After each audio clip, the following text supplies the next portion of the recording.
Manood,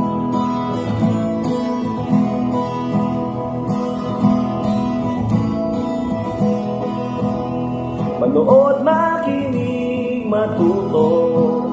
Manood, makinig at matuto. May aral natin ang kwento ng bayan ko. Magandang araw mga bata! Isang bagong paglalakbay na naman mula sa Kaba ng Mga Kwento ng Bayan Ko ang ating pagsasaluhan ngayon. Ako nga pala si Teacher Venus Joy. At ako naman si Teacher Vanessa. At kami ay maghahatid sa inyo ng mga kwentong kapupulutan ng aral. Ang babasahin namin ngayon ay isang kwento tungkol sa pasaway na langgam na umaalis ng hindi nagpapaalam, na pinamagatang si Tintin ang pasaway na langgam. Ang kwentong ito ay isinulat ni na Jasmine C. D. at Donabel B. Bihasa at iginuhit naman ni na Sheila Marie M. Donsal at Charles A. Calixto ng Region 4A Calabarzon. Binigyang buhay naman ito sa anyo ng multimedia presentation ng inyong lingkod, Teacher Venus Joy V. Muslares ng Division of Zamboanga del Sur at Teacher Vanessa V. Abuyog ng magkaparehong dibisyon. Handa na ba kayong maglakbay sa kaban ng mga kwento ng bayan ko? Halina't makinig!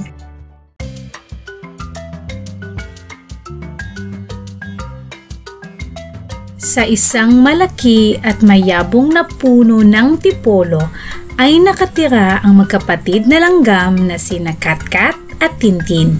Sila ay mahilig mamasyal. Maaalalahanin at responsableng ate si Katkat. Makulit at pasaway naman si Tintin. Lagi siyang umaalis nang hindi nagpapaalam. Isang araw, habang namamasyal ang magkapatid, pinaalalahanan ni Katkat si Tintin.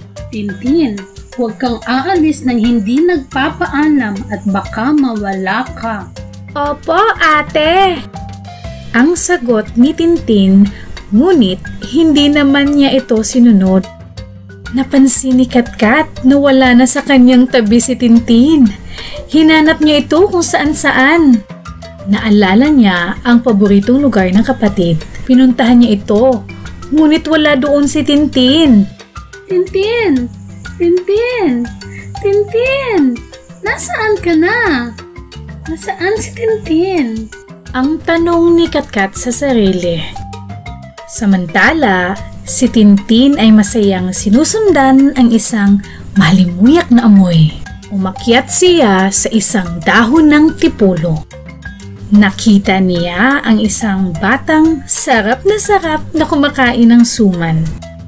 Matapos kumain, pinulot ng bata ang isang magandang dahon ng tipolo at pinaglaruan.